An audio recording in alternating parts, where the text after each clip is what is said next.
Sir, ako si Sergeant Dipol, Francisco P. Dipol Jr., H69883, Infantry Philippine Army, assigned sa 66 IB.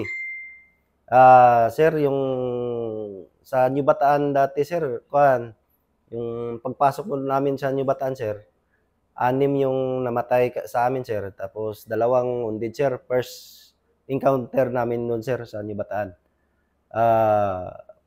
Ang New Bataan dati, sir, solid talaga, sir. Marami talagang masa at saka armado, sir. Sa ngayon, sir, ang New Bataan, peaceful na, sir.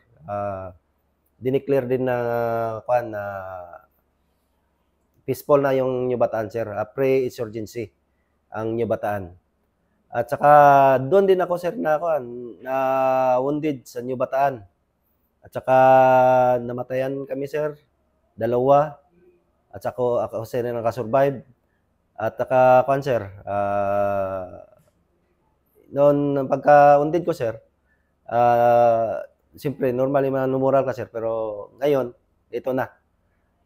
Continue pa rin yung serbisyo, sir, at saka nagpasalamat ako na nakatulong pa rin ako sa sir, sa ng 66 IB. Isa rin ako sa sa kapayapaan, sir. Na sir, na kamit ng 66, sir, sa New Bataan at saka dito sa sir, sa Davao Oriental, sir. Ayan, sir. Thank you, Master. Yes, sir.